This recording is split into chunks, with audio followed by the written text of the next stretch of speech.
पश्येल्लोचनमेकधा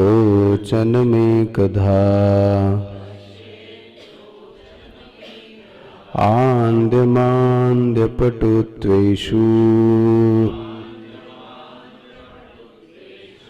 नेत्रधर्मेषु चैकधा संकल्पयेन मनश्रोत त्वगादौ योज्यतामिदम् कामसंकल्पसन्देहौ श्रद्धा श्रद्धे धृतितरे हीरधीरभीरित्येवमादीन् भासयत्येकधा चितिः नोदेति नास्तमेतेषा न वृद्धिं याति न क्षयम् स्वयं विभात्यथा ज्ञानी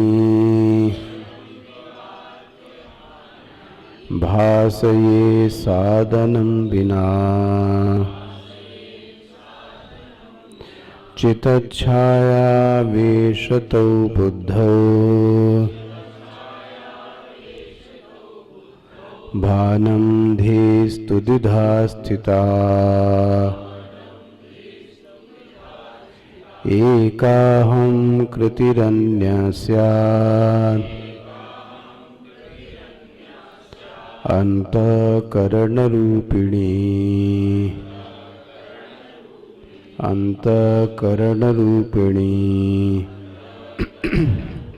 छायाहंकारयोरैक्यम् तप्ताय पिण्डवन्मतम्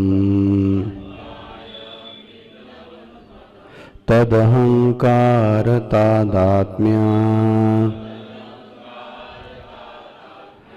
देहश्चेतनतामगात्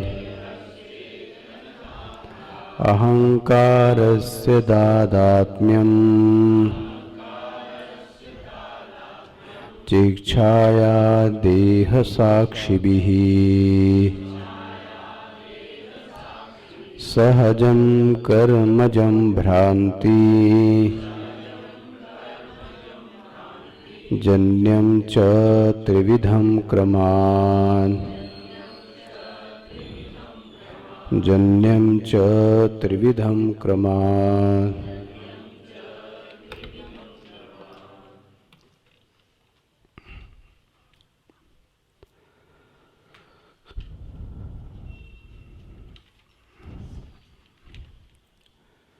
चित्तच्छाया वेशतौ बुद्धौ भानं धीस्तु द्विधा स्थिता एक अहम कृति अन्य अंतःकरण रूपिणी।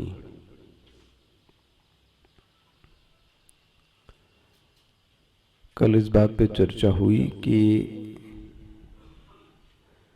3 प्रकार के करण देखने को आते हैं। एक करण को बोला गया बहिस्थ करण, एक करण को बोला गया देहस्थ करण और वो बोला गया अंतरंग करण। बहिस्थ करण, देहस्थ करण और अंतःकरण। तो बहिस्थ करण क्या हुआ? वह लेखनी हुई, ठीक है। देहस्थ करण क्या हुआ? इंद्रियां हुई। और अंतरंग करण क्या हुआ? मन बुद्धि चित्त अहंकार। इनके बारे में कल विशेष आपसे कहा गया कि आखिर इनको करणों की संज्ञा क्यों दी गई? जिससे व्यक्ति कर्म और भोग का संपादन करता है उसको करण कहते हैं। जिससे जीव कर्म और भोग करता है उसको करण कहते हैं। मनन करने पर ऐसा समझ में आता है कि किसी व्यक्ति को कर्म करने के पहले संकल्प की आवश्यकता है।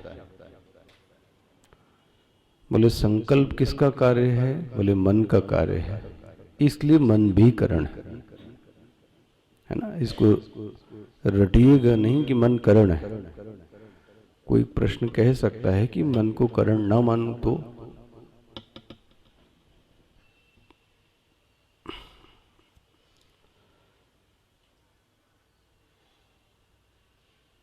हालांकि इसमें और भी तकनीकी दृष्टि से बहुत सारा है। एक साक्षात कारण है, एक असाक्षात कारण है, लेकिन मैं उस विषय पे नहीं जाना चाहता। अभी सरल बनाकर कहा जाए तो कर्म करने के पहले या भोग करने के पहले व्यक्ति संकल्प करता है। सम्यक कल्प्यते, कोई कर्म अच्छी तरीके से किया जाए, इसकी विधि क्या है आखिर? तो देश का विचार किया जाए, काल का विचार किया जाए, प्रयोजन का विचार किया जाए, कौन सा विशेष कर्म का संपादन किया जाएगा। जब यह सब व्यक्ति सोचता है तो उसने क्या किया? संकल्प किया। इसीलिए पूजा में इन चीजों का विशेष उच्चारण किया जाता है। कर्ता कौन है, देश क्या है, काल क्या है, प्रयोजन क्या है, और वह विशेष कर्म का नाम क्या है। इन पांचों चीजों के उच्चारण को संकल्प की संज्ञा दी गई, क्योंकि भोग करने के पहले भी व्यक्ति संकल्प करता है, कर्म करने के पहले भी संकल्प करता है। संकल्प मन का कार्य है, इसलिए मन को भी करण कहा गया। इसी संकल्प का जब विरोध होता है, मन में दूसरा कोई संकल्प आता है, उसको क्या बोलते हैं? विकल्प, विपरीत कल्पना। जैसे मैं कक्षा में जाऊंगा और दूसरे ही क्षण विचार आ गया कि मैं कक्षा में नहीं जाऊंगा, ये क्या हो गया? विकल्प हो गया। इन दिए हुए ऑप्शंस में से जो अध्यवसाय है, जो निश्चयात्मिका है, जो निर्णयात्मिका है ना, वह जो कार्य है वो किसका हो गया? वह बुद्धि का हो गया। तो बुद्धि की कई दिशाएं मैंने आपसे कल बोली। प्रवृत्तिम च, निवृत्तिम च, भयम च, अभयम च, बंधम च, मोक्षम च, कार्यम च, अकार्यम च। इसको क्या बोल दिया गया? ये बुद्धि के कार्य हैं। चित्त के लिए कहा गया कि चित्त असंप्रमोषः, चिंतन कर्त्रिका, ऐसा भी भाष्यकार ने शब्द प्रयोग किया है तत्वबोध में। चिंतन करने वाली जो वृत्ति है उसको चित्त कहते हैं, बना ना? चिंतन करने वाली वृत्ति को चित्त कहते हैं। चिंतन करने के लिए व्यक्ति को पहले पूर्व की स्मृति होना आवश्यक है। तो वह जो स्मृति है उसका गायब न होना, लुप्त न होना, इसी को असंप्रमोष कहते हैं। जो पतंजलि ऋषि ने जो प्रयोग किया है वह शब्द क्या प्रयोग किया? चित्त प्रयोग किया। वेदांत शब्द क्या प्रयोग करता है? अंतःकरण करता है। रमण महर्षि क्या प्रयोग करते हैं? वृत्ति करते हैं, है ना? सबकी संगति लगनी चाहिए। रमण महर्षि उसी को वृत्ति कहते हैं, पतंजलि ऋषि कहते हैं चित्त, वेदांत उसको कहता है अंतःकरण। तो पतंजलि जो ऋषि का है असंप्रमोषः, जो स्मृतियां हैं वह गायब नहीं होनी चाहिए। अगर व्यक्ति की स्मृतियां गायब हो गई तो उसका जो अनुभव गायब हो गया तो यथार्थ कर्म भी उसका अच्छा नहीं होगा। देखो, आप ऐसी बात करने पर, ऐसा उच्चारण करने पर, ऐसा व्यवहार करने पर मेरे मन में खिन्नता आई थी या मेरे कारण परिवार में खिन्नता आई थी, ये क्या होना चाहिए व्यक्ति को? व्यक्ति की स्मृति रहनी चाहिए। जब ये स्मृति रहेगी तब व्यक्ति आने वाले समय में जो व्यवहार करेगा वो कैसा करेगा, ठीक करेगा। अब उसने पहले की स्मृति ही बिगाड़ दी। क्या बिगाड़ दी? हमने ऐसा किया था, ये बात उसको याद ही नहीं है। तो अब उसका जो व्यवहार होगा वो कैसा होगा फिर? तो हर बार तो क्षमा याचना होगी ना फिर तो। क्यों? क्योंकि आपको स्मृतियां नहीं है। तो कार्य करने के लिए पहले की पूर्व की स्मृतियों का गायब नहीं होना चाहिए, उसका अनुभव रखना चाहिए। वही व्यक्ति मैच्योर्ड कहलाता है, जो पूर्व की स्मृतियों को क्या रखता है, याद रखता है। तो ये सब किसके कार्य हो गए? कल प्रमुख जो बात थी, इसको कहा गया करणात्मिका वृत्ति। तो अहम भी एक वृत्ति है, ठीक है। उसको कैसा कहा गया? कर्त्रात्मिका वृत्ति। इदम वृत्ति, अहम वृत्ति। मेरे ख्याल से चित्त में जागृत हो गया होगा। आगे बढ़ता हूं अब मैं। अब क्या हुआ, जिसको पहले चित्त छाया बोला था, उसको अब ग्रंथकार सिर्फ एक शब्द प्रयोग करते हैं, छाया। पहले शब्द क्या प्रयोग किया? चित्त छाया। अब क्या बोलते हैं? छाया। अच्छा, चित्त छाया मतलब क्या? चेतन का प्रतिबिंब, चेतन का। अच्छा, चेतन कैसा है? चेतन ज्ञानात्मक है, बोधात्मक है। ये चेतन का प्रमुख लक्षण है। चेतन ज्ञानात्मक है और चेतन बोधात्मक है। तो जब उसका चेतन का प्रभाव क्या होगा फिर? जब चेतन भी चेतन बोधात्मक है तो चेतन का प्रभाव भी क्या होगा? बोधात्मक होगा। बनता है। स्वामी जी ने कभी ये दृष्टांत दिया कि उनके पास ऐसा संगमरमर था, जो ओरिजिनल संगमरमर होता है उसमें प्रकाश डालने पर प्रकाश आर पार हो जाता है ना, इतना स्पष्ट होता है। हालांकि स्वामी जी को ये उनकी पर्सनल चॉइस है कि किसी भी मूर्ति पर किसी भी तरीके का पेंट ना किया जाए। पेंट मतलब आंख, नाक, कान, मुंह जो बनाते हैं, बोले वो बना ही नहीं जाए। तो वह जो सिर्फ संगमरमर की होवे वही काफी है। काले से नहीं किया जाए, लाल से नहीं किया जाए। तो असली संगमरमर की पहचान ये है कि अगर उसमें से आप टॉर्च की रोशनी पार करें तो यहां से उस पार चली जाएगी और उस पार से इस पार आएगी। ये असली संगमरमर है। संगमरमर वाले ने स्वामी जी को एक बात कही जब मूर्ति लेने गए कि इस मूर्ति पर एक बात ध्यान रखिएगा, बस इस मूर्ति पर अगर आपने गेंदे का पुष्प चढ़ा दिया, ठीक है, तो गेंदे की जो पीलिमा है वह संगमरमर पर निगल चली जाएगी। इसलिए गुलाब नहीं जाएगा, ध्यान रखना, गुलाब नहीं। गेंदे की पीलिमा अगर बहुत देर तक गेंदे का माला पड़ी रही तो गेंदे की जो पीलिमा है वो किस पे आ जाएगी? वह मूर्ति पर आ जाएगी। अच्छा, बात तो खत्म हो गई। पीलिमा का जो प्रभाव है पीला, वो किस पे आ गया? क्योंकि स्वयं जो पुष्प है वो पीला है, ये गेंदा, तो इसका प्रभाव भी कैसा जाएगा? चेतन यदि बोधात्मक है तो उसका कहीं भी प्रभाव जाएगा, वो क्या जाएगा? वो बोध ही जाएगा, वह ज्ञान ही जाएगा। ठीक है ना? तो ये जो छाया है, चित्त छाया, जो कि बोधात्मक है, बोध स्वरूप है, ज्ञान स्वरूप है, इसकी मुलाकात महाराज हो गई किससे? अंतःकरण से। सावधानी से सुनिएगा, ये नया है एकदम। चित्त छाया की मुलाकात किससे हो गई? अहंकार। अहंकार मतलब अंतःकरण।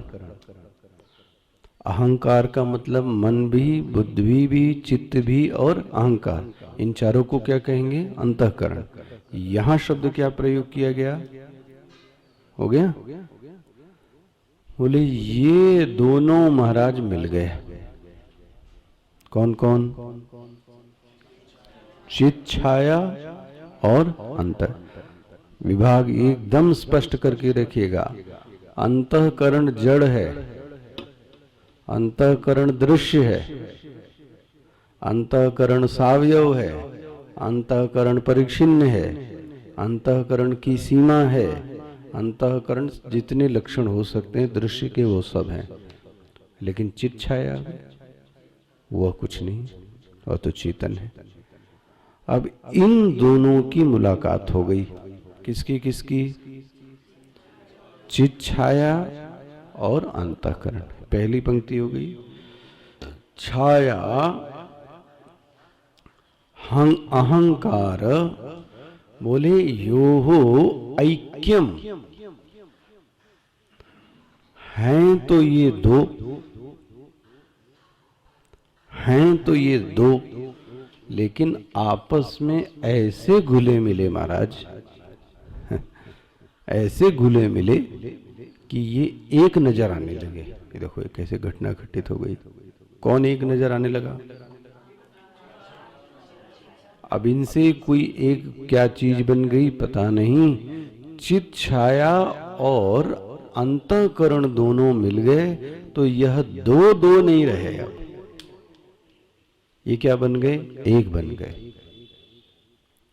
बोले दोनों का प्रभाव अलग अलग है। बोले कुछ भी होवे, दोनों महाराज आपस में इतना गलबहिया कर लिया कि दो दो नहीं दिखाई देते हैं। क्या दिखाई देते हैं? एक।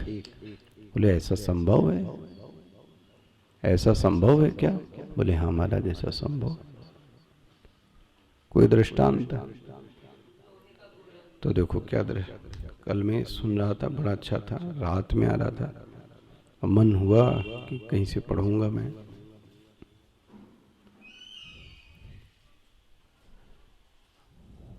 शब्द भूल गया। दृष्टांत किसको कहते हैं? लोकाचार और जो व्यवहार में निपुण व्यक्ति है उसके दिए हुए अनुभव। ऐसा बड़ा अच्छा था न्याय दर्शन का, उसमें दृष्टांत की परिभाषा दी गई थी। खैर दृष्टांत क्या दिया गया? तप्तायः, मिल गया? तप्त अयः, अयः पिंड, अयः मतलब लोहा, अयः पिंड, अयः पिंड मतलब लोहे का पिंड। तो बोले इसको ऐसे समझो साधक, एक लोहे का गोला लिया, लोहे के गोले को जलती हुई प्रज्वलित अग्नि में क्या कर दिया? डाल दिया। दो हो गए। कौन कौन? अग्नि और प्रज्वलित अग्नि और लोहा। थे कितने ये? थे कितने ये? दो। और जब कुछ समय बाद निकाला तो लोहा और अग्नि अब दो अलग अलग नहीं दिखाई देते हैं। अब लोहा और अग्नि अलग अलग दिखाई यही ही नहीं, घटना यही नहीं घटी। वेदांत के शब्द बोला हूं। अग्नि के धर्म का अध्यास हो गया लोहे पर और लोहे के धर्म का अध्यास हो गया अग्नि पर। लोहे के धर्म का, इसको अध्यास की घटना कहते हैं, ठीक है? इसको धर्माध्यास कहते हैं, इसको अन्योन्य अध्यास भी कहते हैं। अन्य का अन्य में अध्यास, ब्रह्म सूत्र का पहला ही अध्यास भाष्य में धर्माध्यास और धर्मीध्यास। एक का धर्म दूसरे में आ गया और दूसरे का धर्म पहले में आ गया, और अब यह अच्छी बात हुई कि दोनों दो नहीं दिखते हैं। दिखते कैसे हैं? एक। कौन कौन? बोले लोहे का पिंड और अग्नि। अच्छा, अब ये बताओ महाराज,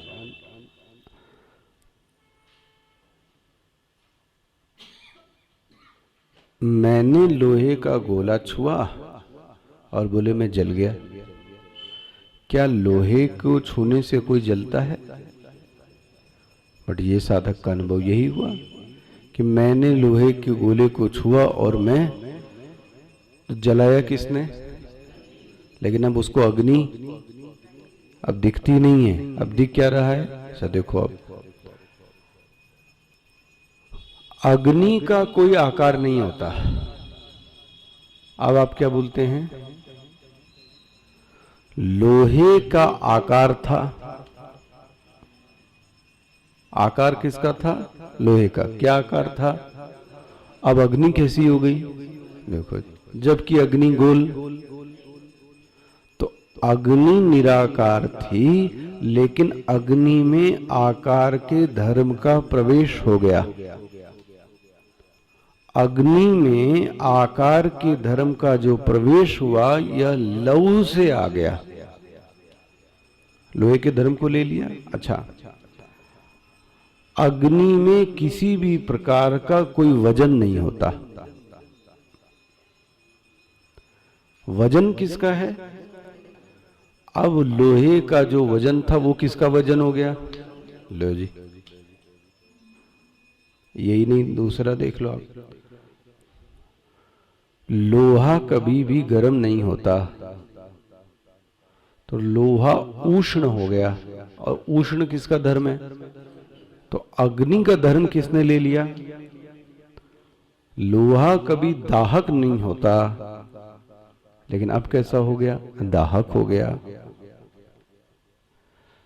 लोहा कभी लाल नहीं होता, लोहे का कोई वर्ण नहीं, लोहा तो काला है, लेकिन अब लोहा कैसा दिखता है? लाल। ये किसका धर्म है? तो अब आपस में समझ में इंटरचेंज क्या हो गया? इसने उस, अच्छा, इसमें ये खासियत है, दोनों ने एक दूसरे के धर्म को लेते हुए भी दो नहीं रह गए। दोनों ने एक दूसरे के धर्म को लिया, लेकिन इसके बाद भी दोनों क्या रहे? एक। और अब हम लोहे के गोले को छूते हैं तो हम जल गए। इसी तरह से चित्त छाया और अंतःकरण का दोनों का आपस में अध्यास हो गया। समझ में आ रहा है ना? दोनों का आपस में अध्यास, अब मैं शब्द जानबूझ के प्रयोग, अध्यास हो गया। अध्यास को समझिएगा, एक दूसरे के गुणधर्म दूसरे में चले गए, दूसरे के गुणधर्म पहले में आ गए। अच्छा, कहां तक कहें? पूरा जो व्यवहार है वही अध्यास है। इसकी पोल देखो, आप खोलो, अब इसका प्रभाव कहां तक आया है जरा यहां तक देख डालो, फिर देखते हैं इंक्वायरी। पूरा का पूरा जो हम लोगों का व्यवहार है वह अध्यास है, और व्यवहार अध्यास में ही होता है। वेदांत के अच्छे जो साधक, कभी भी परमार्थ से व्यवहार नहीं होता, इसलिए व्यवहार में परमार्थ को घुसेड़ना भी नहीं चाहिए। तो आपको कोई अर्ध विक्षिप्त कहेगा कि ये व्यक्ति की मानसिक स्थिति, क्योंकि कुछ तो भी बातें कर रहा है व्यवहार में आकर। व्यवहार में आकर तो गुरु भी गुरु ही है, और शिष्य माता माता है, पिता पिता है, लेकिन जब इस व्यवहार में परमार्थ आने लगे तो समझ लो ये व्यक्ति विक्षिप्त है। इसने ठीक ढंग से पढ़ा क्यों? व्यवहार होता ही किस में है? अध्यास में ही होता है। बोले महाराज ये बात समझ में नहीं आई, व्यवहार अध्यास में है। चलो एक दृष्टांत देते हैं, बहुत सरल दृष्टांत है। ठंडी हवा चल रही है, हम लोग क्या बोलते हैं? ठंडी हवा चल रही है। क्या यह वाक्य ठीक है?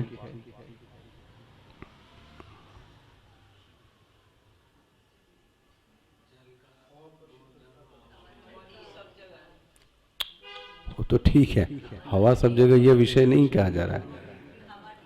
ठंडी हवा है, हवा ठंडी बह रही है या ठंडी हवा है, इसमें क्या दोष है?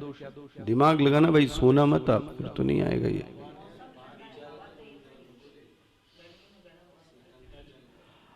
अब जो वायु है उसका गुणधर्म क्या है? चलना। लेकिन उसका गुणधर्म ठंडा और गर्म नहीं है। ठंडा गर्म किसका गुणधर्म है? जल का।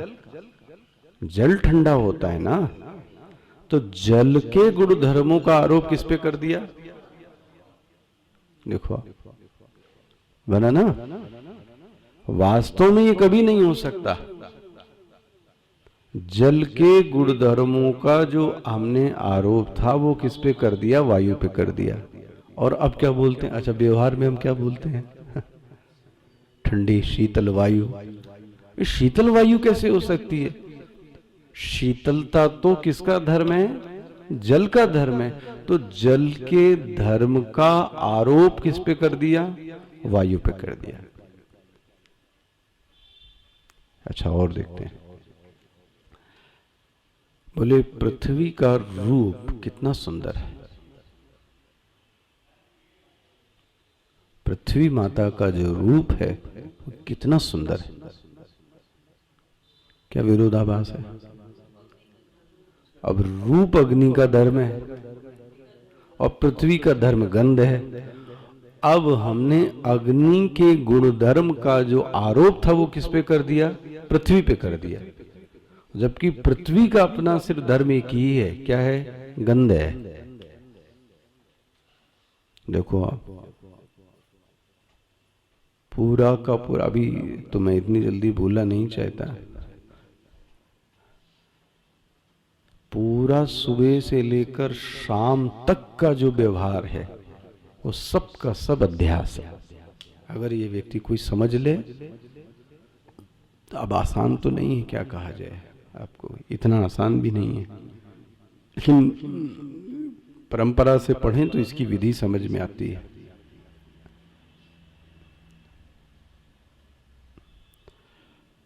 जब हम शरीर के धर्मों को स्वयं का धर्म मानते हैं तो हमारी स्थिति क्या होती है? ये तो इतनी बात तो अब आपकी समझ में आ सकती। शरीर के धर्मों का आरोप किस पे कर दिया है हमने? महाराज अब घूम रहे हैं, घूम रहे हैं, घूम रहे हैं, ये कभी नहीं समाप्त हो सकता और उसी से दुखी हैं और इसका कोई इलाज नहीं है, अभी आएगा। लेकिन ये बात किसी को समझ में आ जाए कि ये इसके गुणधर्म है, ये मेरे गुणधर्म नहीं है, ये तो क्या हो गया है? अध्यास हो गया है। रामकृष्ण परमहंस के बारे में उदाहरण आता है ना, उनको भी कुछ बीमारी थी, है ना, तो सबने उनसे कहा कि तुम माई से क्यों नहीं बोलते, तुम तो माई का साक्षात्कार करते हो। वो नहीं बोलना चाहते थे, ध्यान रखना, वो नहीं बोलना चाहते थे। ये लोगों ने बलात् जबरदस्ती उनसे क्या कहा, दुनिया का ठीक कर देते हो आप सब, अपनी माई से क्यों नहीं बोलते, दुर्गा से। महाराज जैसे बोला ऐसा तड़ाका मारा है रामकृष्ण परमहंस को, ऐसी जोर की पड़ी रामकृष्ण, अभी भी तेरा तादाद में, अभी और साधना करो, लो। ये दुर्गा माता ने उनको बोला है। अभी भी शरीर के गुणधर्मों को अपना ही मानता है ना, और इस तुच्छ चीज के लिए मेरे पास आया है, तुच्छ चीज के लिए मेरे पास आया है। ऐसे भी संत हैं, और आपके सामने ये प्रायोगिक जीवन जिया है उन्होंने, ये कोई बड़े दूर के संत नहीं हुए अभी। महाराज जी का जो जीवन है, महाराज जी का शरीर का स्वास्थ्य तो अच्छा नहीं रहा अंत में, लेकिन मस्त रहे पूरी जीवन। क्यों? शरीर के गुण धर्मों का पता है कि इसका अध्यास मेरे ऊपर, लेकिन इसमें सिर्फ जागृत रहे व्यक्ति कि ये मेरे धर्म। जिस दिन व्यक्ति ने इसको स्वयं के धर्म समझ लिया, तो इस गुत्थी को तो कोई नहीं सुलझा सकता। इसको कौन सुलझा सकता है? चक्षु उन्मीलितम येन तस्मै श्री गुरवे नमः। ये पंक्ति का अर्थ क्या है? चक्षु उन्मीलितम, मेरी जो चक्षु बंद हैं, ये अध्यास, यह मेरे जो ज्ञान चक्षु बंद हैं, ये मात्र सिर्फ आप सुलझा सकते हैं। और ऐसा जो गुरु है जो मेरे इस अध्यास की दृष्टि को दिखाता है, इस ज्ञान चक्षु को जो जगाता है, अभी यहां नहीं कहा कुंडली चक्र को जगाता है, यहां ये कुछ नहीं कहा शक्ति को जगाता है, क्या बोलता है? ज्ञान चक्षु को जगाता है। अरे ज्ञान चक्षु को क्या जगाना? ज्ञान चक्षु को ये जगाना कि ये तुम्हारे गुणधर्म नहीं है, ये प्रकृति के गुणधर्म है, ये क्षेत्र के हैं, ये अंतःकरण के हैं, तुम्हारे कहां से हो गए? ये सिर्फ शास्त्र कर सकता है और गुरु, ये दो के अलावा हमारा तीसरा कोई निमित्त नहीं है जो इसको आपकी समस्या को बाहर ले आ सके। जिंदगी भर व्यक्ति शरीर है महाराज, तो शरीर में रोग तो आएंगे ही आएंगे ना। रोग के आने के कारण जीवन का उद्देश्य ही छोड़ दिया जाए, ये कहां की बुद्धिमानता है, समझ में नहीं आता। संतों के साथ तो इतने रोग आने के बाद में भी जो जीवन का लक्ष्य है वो उन्होंने, देखो भाष्यकार कितने प्रायोगिक हैं। भिक्षौषधम प्रतिदिनम भुज्यताम, भिक्षा और औषधि प्रतिदिन लो, है ना? क्या चीज? साधना पंचकम। भिक्षौषधम भुज्यताम प्रतिदिनम, डेली लो, लेकिन ध्यान रखो विवेक को जागृत करके रखो। शरीर के और अंतःकरण के गुणधर्म तुम्हारे ऊपर हावी नहीं होने चाहिए। अगर डेली कोई या 10 मिनट जागृत कर ले, मेरी समस्या की जो जड़ है वो क्या है? दो ही हैं, आपसे बताऊं। व्यक्ति परेशान इन दो ही चीज से है, या तो शरीर के गुणधर्मों को अपना मान लिया, मैं पुरुष, मैं स्त्री, मैं गोरा, मैं लंबा, मैं ये फला, मैं ऐसा हूं, ये तो अंतःकरण के, मैं बड़ा भावुक, मैं बड़ा बुद्धिमान, मैं लो, जबकि ये सब गुण तुम्हारे खुद के हैं नहीं। यह कोई अगर ध्यान में डेली देखे, प्रतिदिन देखे, ये मेरे गुण नहीं है, ये किसी और के हैं, जबरदस्ती मेरे ऊपर चिपका दिए गए।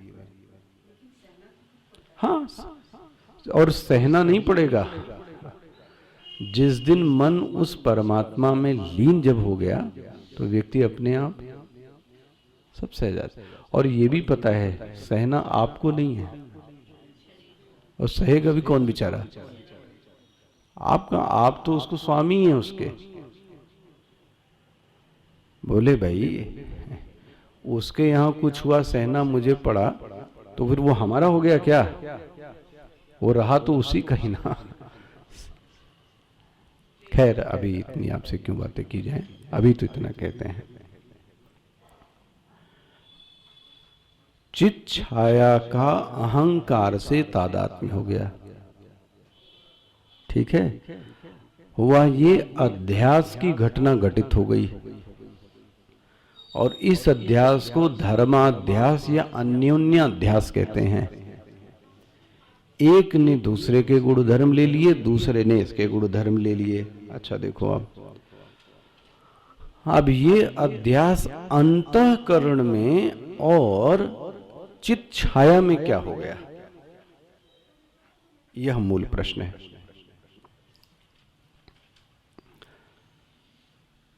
चित्त छाया में और अंतःकरण में क्या अध्यास हो गया?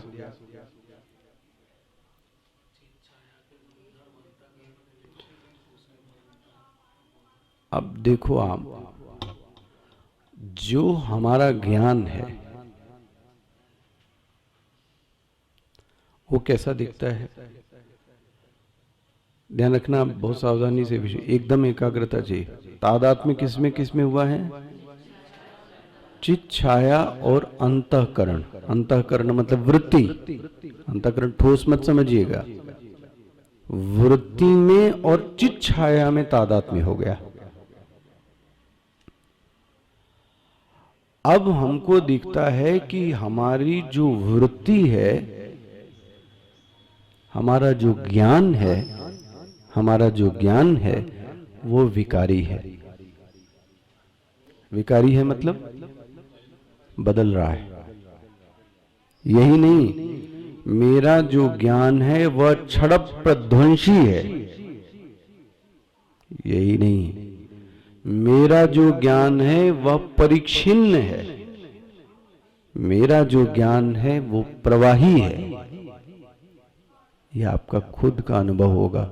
बस आंख बंद करके देखे तो ये सब लक्षण घटित हो जाएंगे। अभी आंख बंद करके देखें तो ये समझ में आता है कि ओ हो, ये जो ज्ञान की वृत्ति बह रही है, ये तो महाराज नदी की धारावत क्या हो रही है, आ रही है जा रही है, आ रही है जा रही है।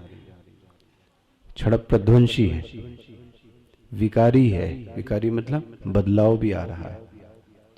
और एक वृत्ति में एक ये विषय है तो ये परिच्छिन्न भी है। देखो जी, अब इतना सारा लक्षण आपको दिख गया। अच्छा, दो चीजें हैं, बुद्धि का धर्म क्या है और ज्ञान का धर्म क्या है?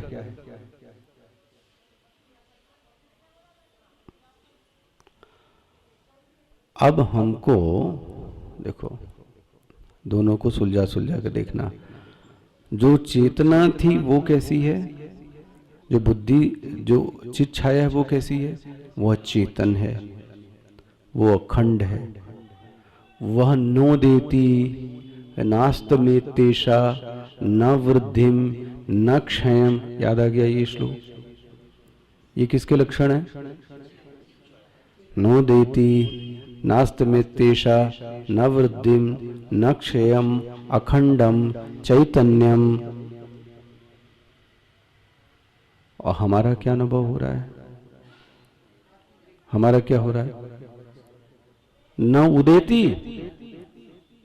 हमारा अनुभव न उदेती है। हमारा अनुभव क्या हो रहा है? प्रतीक्षणम विकारम भवति नास्तमेतेषा। अरे महाराज प्रतीक्षण मर रही है। न वृद्धिम, अरे बोले महाराज अंतःकरण में तो बहुत सारे गुण आते हैं और चले जाते हैं। न क्षयम, बोले अभ्यास ना करे तो खत्म हो जाता है। बोलता है न क्षयम। देख रहे हो दोनों में? चित्त छाया का यह लक्षण था। अब हमारा क्या अनुभव हो रहा है? अनुभव और बताऊं आपको, अब ये तो सूक्ष्म है, पता नहीं सबकी समझ में आए ना आए। हमको लगता है भान तब है जब अंतःकरण है। दो, अंतःकरण है तो भान है, भान है तो अंतःकरण है। ये लग रहा है हमें। हमको यह नहीं समझ में आता कि बिना अंतःकरण के भी भान है, बिना अंतःकरण के भी भान है। यह बात समझ में नहीं आती। हमको जब भी भान समझ में आता है तो भान के साथ अंतःकरण क्या रहता है? चिपका रहता है। अच्छा, बोले महाराज जी यह बात ध्यान में कैसे देखें? ध्यान में ऐसे देखिए, एक भी वृत्ति बता दीजिए वह बिना विषय के आ जाए। वृत्ति बनाइए जो बिना विषय के आ जाए। क्या अनुभव है? जब जब वृत्ति तब तब कोई ना कोई। अच्छा, वह जो चैतन्य है वो क्या है? वह निर्वृत्ति है, वह निर्वृत्ति है, वह निर्विषयक है। अब हमको उसका कोई भान, हमको तो भान होता है अंतःकरण सो गया तो सब कुछ क्या हो गया? सो गया। अंतःकरण जाग गया तो सब कुछ। अच्छा, अंतःकरण में चेतनता का भी भान होता है। देखो आपस में बदल गया ना। हमको क्या भान होता है? यह जो शक्ति है मेरे पास, आदमी बोलता है आत्मा की। अरे आत्मा कहती है, उसका ध्यान कहाँ गया? ये उसको वो चैतन्य मान रहा है, जबकि वो है क्या? वो है जड़।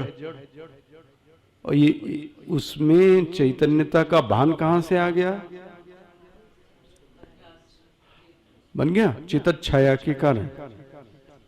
अच्छा, क्षण प्रध्वंसी विकारी कौन है? अंतःकरण। और अब हमें क्या लगने लगा?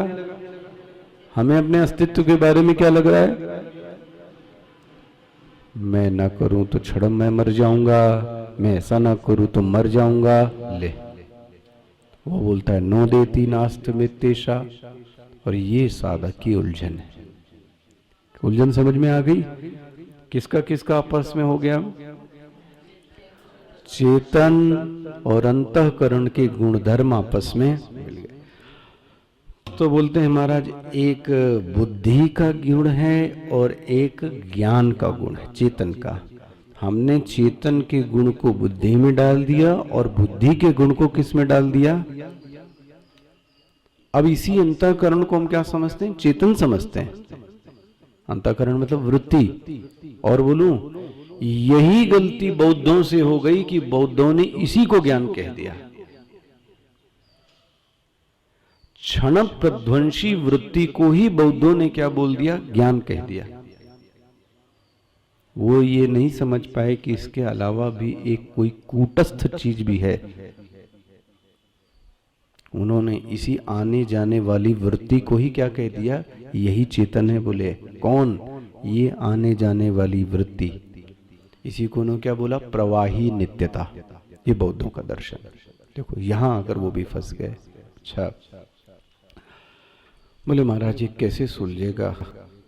बोले ये उन्मीलन सिर्फ शास्त्र और गुरु के अलावा तुमको कोई दिखा नहीं सकता कि तुम कुछ और हो और तुमने कुछ अन्य धर्मों को अपने ऊपर क्या कर ले लिया है? ले लिया है। ये ध्यान से देखोगे, शास्त्र कैसे चला जाए, गुरु की सेवा से, तो ये बात तो स्पष्ट दिख जाती है।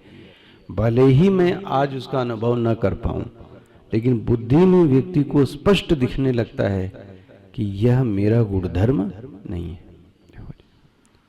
यह मेरा गुणधर्म है। भले ही मैं इससे पीड़ित हूं, भले ही मैं पीड़ित हूं, लेकिन यह मेरा गुणधर्म। यह आपको दोनों के अलग अलग गुणों को कौन दिखाएगा? गुरु और चक्षु उन्मीलितम। ये ना, चलो इसको सरल करके समझा देता हूं। भागवत के चौथे स्कंद में इस चीज का वर्णन किया गया। अध्यास भाष्य को पढ़ा रहा हूं, देखो भागवत के चौथे स्कंद में अध्यास भाष्य। महाराज एक राजा था। ना भाई, चतुर्थ स्कंद की बात कर रहा हूं। एक राजा था और वो टहलते टहलते महाराज गया एक बहुत नगरी में, बहुत पुरानी नगरी थी, उसमें एक राजकुमारी थी। हाँ, इसको बोलते हैं पुरंजनोपाख्यान। अब वो राजा महाराज उस स्त्री पे फिदा हो गया, मंत्रमुग्ध हो गया। स्त्री ने भी कहा तुम मुझे पसंद करते हो तो ठीक है, मैं भी तुम्हें पसंद करती हूं। बोले विवाह कर लें? बोले हाँ आप कर लो विवाह, हमें कोई दिक्कत नहीं। बस उस पुरुष ने एक गलती की, पहली गलती की, फिर सुधर गया वो। उस पुरुष ने गलती की, बोले तुम्हारे माता पिता का क्या नाम है, खानदान तुम्हारा? बोले मुझे माता पिता इन सब चीजों में विश्वास नहीं है भाई, ये सब बातें मत किया करो। इसको क्या बोलते हैं आप? ये सब तो क्या पुरानी बातें हैं, माता पिता की बातें मत किया करो। ये तुमको मैं पसंद हूं कि नहीं? बोले तुम तो पसंद हो। बोले बस खत्म बात, ये माता पिता की बातें मत लाया करो। बोले मान गए, ठीक है, बोले जैसा तुम कहो। ये जो पुरुष महाराज थे जिन्होंने विवाह किया, ये कौन थे? हैं? ये चेतन महाराज है। और इनका संयोग किससे हो गया? बुद्धि से। बुद्धि के कोई माँ बाप तो वास्तव में बुद्धि तो अनंत है, आपने पढ़ा, ये भी सब पढ़ा। बुद्धि के अनादि है ना, उसका तो कोई माँ बाप तो है ही नहीं। और बुद्धि कहती ज्यादा मुझसे पूछताछ मत करो, जो मैं कहती हूं उस बात को क्या कर लो। और महाराज इस चेतन महाराज ने उसका क्या कर लिया, अब जब संग हो गया तो एकत्वम, ये जो पिंड ऐक्यम जो शब्द आया ना, ऐसा ऐक्य हुआ महाराज, जब वह छींके तो ये छींकते थे। हाँ पढ़िएगा, मैं विनोद में नहीं कह रहा हूं, ये जहां तक कि जब वो जमाई ले तो ये जमाई लेता था, जब वो चलता था तब ये चलती थी।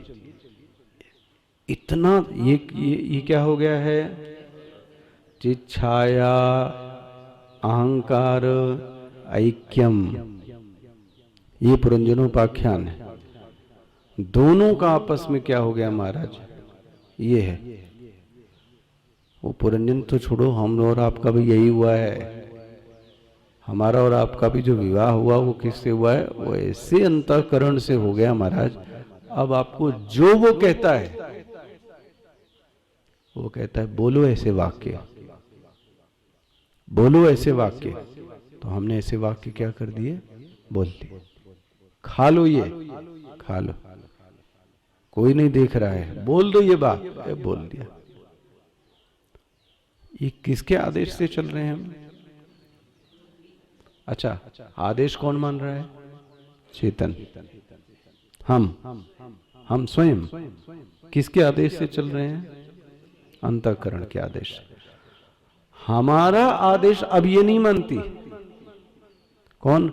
हमारा आदेश तो यह है कि मैं तो नित्य शुद्ध बुद्ध मुक्त स्वरूप हूं। ये कहती ये बातें मत करना, ये सब बातें यहां नहीं होनी चाहिए। जो मैं कहूंगी वो अगर नहीं करोगे तो मैं छोड़ के, बस चेतन महाराज परेशान हो जाते, अरे तो चली जाएगी। और एक बार ये कह दिया किसी ने, चली जा, उस दिन उसको झटका लगेगा, ये कहां से आ गया, ये किसने सिखाया चली जा।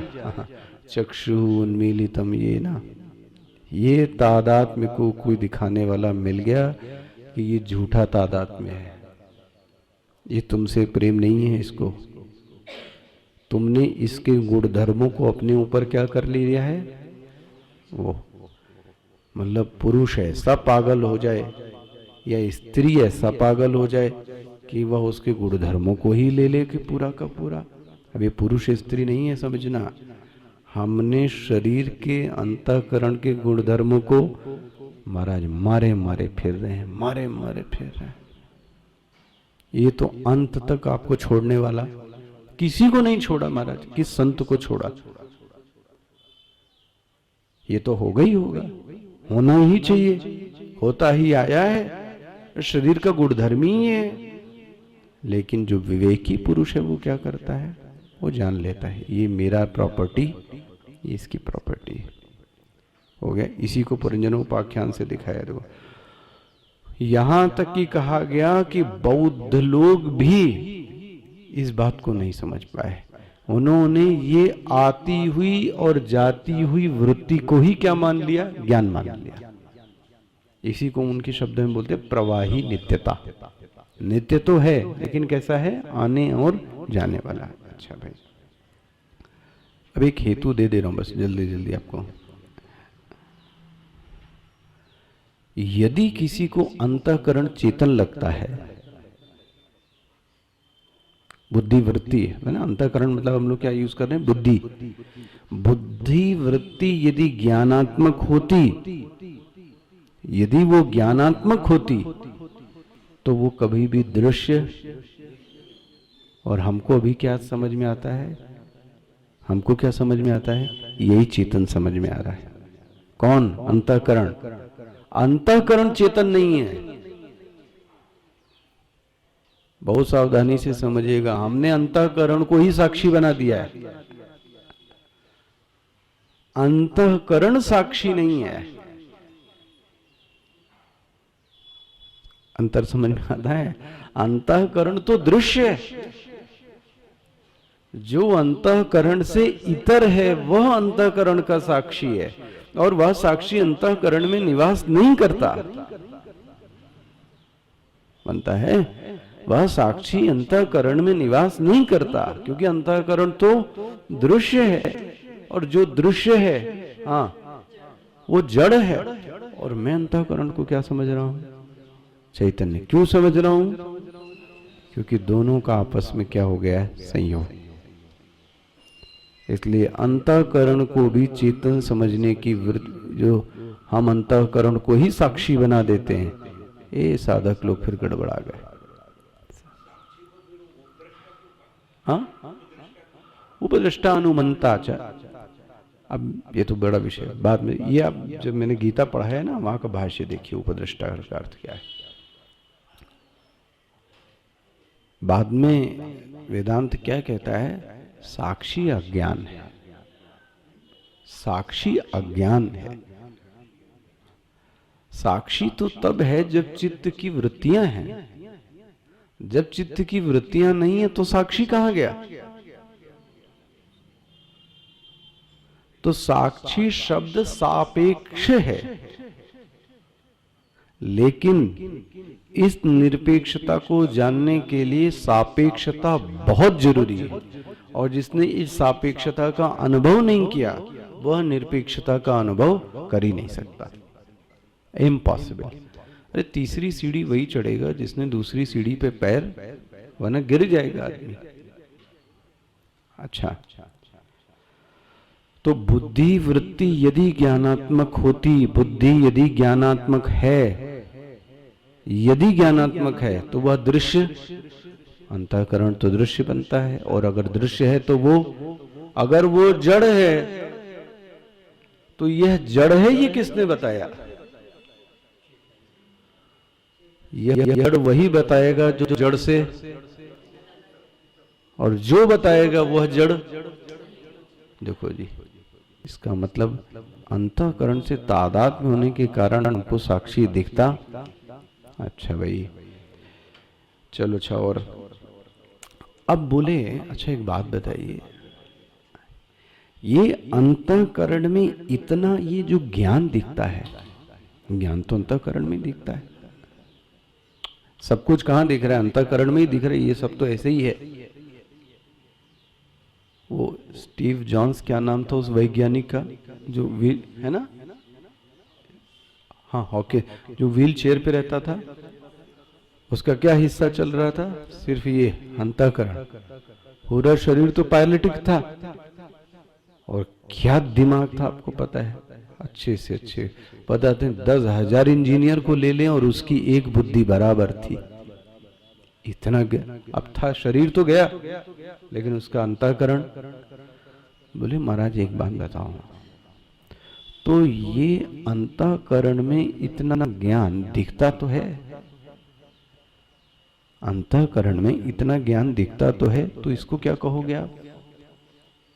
तो क्या उत्तर दिया गया? देखो वेदांत क्या कहता है, अंतःकरण में जो ज्ञान है, बहुत सावधानी से, वह आगंतुक है। है ज्ञान। अंतःकरण में चेतना भी दिखती है, सजीवता भी दिखती है, भरपूर तेज दिखता है, भरपूर तेज और ओज और वीर्य प्रकाश सब कुछ दिखता है। कहां दिखता है? लेकिन ध्यान रखना साधक, अंतःकरण में ये स्वयं में नहीं है, फिर ये अंतःकरण में आया है। इसको मैंने शब्द क्या बोला गया? आगंतुक है। सावधानी से समझिएगा ये शब्द। अंतःकरण में जो यह सब कुछ दिखता है ये है, इसको मना नहीं किया जा रहा है। अंतःकरण में ज्ञान भी दिखता है, लेकिन अंतःकरण में ज्ञान जो दिख रहा है वो आगंतुक है, नैमित्तिक है, स्वाभाविक नहीं है। बोले महाराज ये जो आपने बात कही हमको समझ में नहीं आई, आगंतुक है। अच्छा ये बताओ, जो पानी गर्म हुआ, पानी गर्म हुआ तो उष्णता पानी का धर्म है कि पानी में आया है? तो आप क्या कहेंगे? उष्णता आगंतुक है ना? और आगंतुक है इसीलिए चला भी जाता है, क्योंकि वो उसका है ही नहीं। इसीलिए पानी गर्म होने के बाद क्या हो गया? ठंडा हो गया। अंतःकरण में जो ज्ञान है, वह जो ज्ञान दिखता है, जो चेतनता दिखती है, वह आगंतुक है, स्वाभाविक नहीं है। वाह, ठीक है। इतनी बात हो गया ना? इतनी बात। अंतःकरण में जो यह सब दिखता है, प्रकाश, ज्ञान, तेजस्विता, वीरता, ये सब की सब आई हुई है। कहां से आई? चित्तछाया, ये उसकी है, यहां पर आ गई। आई है इसलिए जाएगी। पकड़ सको तो पकड़ लो। कौन पकड़ पाया? कौन पकड़ पाया आज तक? अच्छे अच्छे जिनको सब कुछ याद रहता है, आखिरी समय में वह सब चीजें भूलने लगते हैं ना, सब कुछ, क्योंकि ये हमारा लक्षण नहीं है। अच्छा ये श्लोक और देख लो भाई। अब भाई यह जो अंतःकरण था, यह कैसा हो गया? चैतन्यमयी अंतःकरण हो गया, सजीव अंतःकरण हो गया। हो गया? क्यों हो गया? चितच्छाया वेशतो बुद्धो छाया अहंकार योरैक्यम। तो अब अहंकार भी कैसा हो गया? चैतन्यमयी हो गया, उसमें सजीव अंतःकरण। अच्छा अब तीसरी पंक्ति देखिए क्या है? तद अहंकार। तद अहंकार मतलब तद मतलब वह अहंकार। कौन अहंकार? जिसका चित्त छाया से संबंध हो गया है। अब जो अंतःकरण चैतन्य सा लगता है, तद अहंकार। शब्द पे ध्यान रखना, तद अहंकार। कौन सा अहंकार? जो मैंने बोले पहली पंक्ति में बता दिया। सिर्फ अहंकार नहीं, जिसमें चैतन्य का प्रतिबिंबन पड़ गया, ऐसा अहंकार जो सजीव है, जो चैतन्यमयी है, तद अहंकार। फिर एक घटना घट गई। अब उस अहंकार का, उस अंतःकरण का जो चैतन्य है, उस अहंकार का, उस अंतःकरण का फिर से तादात्म्य हो गया। किससे? देह से। वाह, देख रहे हो, दो जगह पे गठबंधन हुआ। चित्तछाया अहंकार, अब चित्त छाया अहंकार मिलकर एक बन गया। और अब इसका गठबंधन किससे हो गया? बोले फिर क्या हो गया? देहश्चेतन तामगात। अब देह क्या चैतन्यमयी लगने लगी। देखो जी, जरा सा कुछ चुभा दो, एहसास होता है। कोई हमारी आज्ञा न माने, कोई हमारे को अपमानित कर दे, वो तुरंत असर होता है शरीर पे। अंतःकरण का असर कहां गया? रोमांच खड़े हो। और रोमांच कहां होते हैं? शरीर में। बोले आंसू आ गए, आंसू किस में आते हैं? शरीर में। हुआ तदहंकार तादात्म्यात् देह चेतन।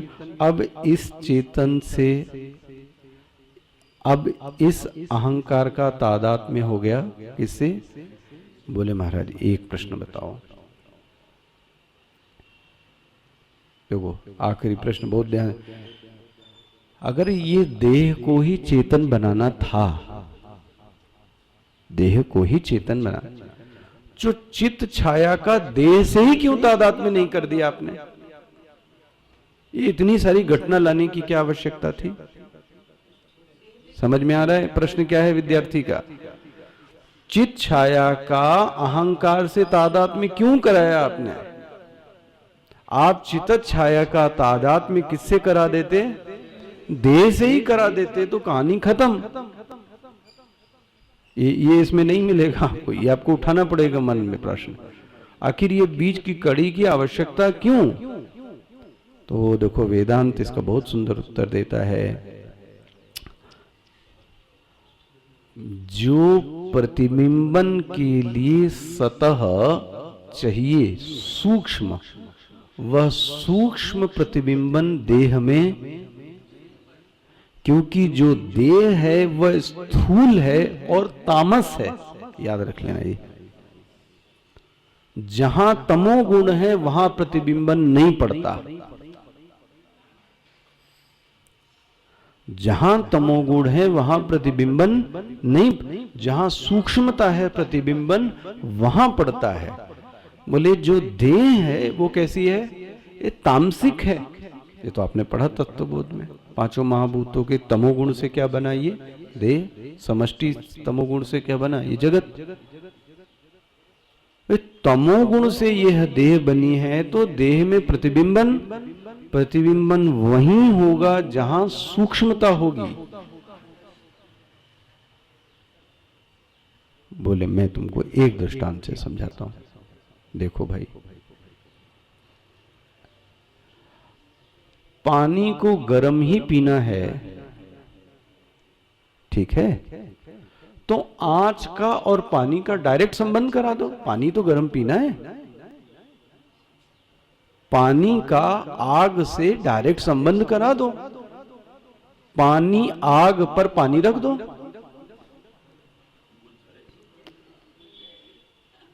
आग पे पानी रख दो। बोले महाराज जो उद्देश्य है वो पूरा नहीं होगा। तो बोले फिर क्या करोगे तुम? तो बोले मैं आग पे पतीला या भगोना रखूंगा, तो वह जो अग्नि है वह पतीले को गर्म करेगी, और पतीला गर्म होगा तो जो पानी होगा वह स्वतः ही, देखो मीडियम की जरूरत पड़ी कि नहीं पड़ी? मीडियम का कोई यूज नहीं है, ध्यान रखिए। आपको तो गर्म पानी चाहिए, पतीला थोड़ी ना चाहिए, लेकिन आपने पतीले को क्या किया? इसी तरह से वह जो देह है उसमें चेतनता के लिए अंतःकरण की बीच में लेयर चाहिए। क्यों चाहिए? क्योंकि वह सत्वात्मक है, वह सूक्ष्मात्मक है, वह ज्ञानात्मक है, वही प्रतिबिंबन पड़ता है। आखिरी दृष्टांत लेता हूं। सूर्य जो अभी निकला है, आपको क्या लगता है कि यहां पे उसका प्रतिबिंब नहीं पड़ रहा है? एक सूर्य, यहां बाल्टी रखी है और एक जगह बाल्टी नहीं रखी है हमारे, क्या सूर्य का प्रतिबिंबन यहां नहीं पड़ रहा है? यहां पड़ रहा है तो दिखता क्यों नहीं है? बना यहां इसलिए दिख रहा है क्योंकि दिखने के लिए जो सतह चाहिए वो यहां पर, तो आपको स्पष्ट दिख गया। इसी तरह से चेतन देखने के लिए जो मीडियम चाहिए वो कौन हो? आपका शरीर। तो अभी तो आप में चेतनता दिखती है, मरने के बाद में भी है, लेकिन दिखती इसलिए नहीं है क्योंकि जिस लेयर होनी चाहिए वो लेयर वहां से कौन चली गई? अंतःकरण। तो अब प्रतिबिंबन वहां पर दिखता। ये मत कहना कि सूर्य का प्रतिबिंबन यहां पर नहीं है, यहां पर भी है, कमरे के गुप्त अंधकार में भी है। सूर्य कुछ भी नहीं कर रहा है, सूर्य तो ऊपर है। सूर्य वहीं प्रतिबिंबित हो गया जहां पर प्रतिबिंबन के लिए कोई मीडियम चाहिए, और वो अच्छा मीडियम मौजूद है, वहां प्रतिबिंबन हो गया। और जहां नहीं है, इसका मतलब सूर्य व्यापक नहीं है ऐसा नहीं कहना। सूर्य तो है, सूर्य को प्रदर्शित होने के लिए जो मीडियम चाहिए वह मीडियम हो गया। इसलिए वह चित्र छाया का देह से तादात्म्य में नहीं हो सकता, है ना? चित्र छाया का देह से तादात्म्य में नहीं हो सकता। चित्र छाया का तादात्म्य अहंकार से होगा। और अब वह जो सजीव अंतःकरण है, चैतन्यमय अंतःकरण है, वह अंतःकरण का तादात्म्य, और जैसे ही वो से देह को जुड़ा वैसे ही देह क्या हो गया? सजीव हो गया। जैसे ही देह से वो हटा, कौन? चैतन्य नहीं, अंतःकरण हटा, वैसे ही वह व्यक्ति क्या हो गया? मृत हो गया। आगे कल और इस पर दिखाते हैं। कौन सा अध्याय? 15वां। ओम श्री परमात्मने नमः। अथ 15ोऽध्यायः। श्री भगवानुवाच।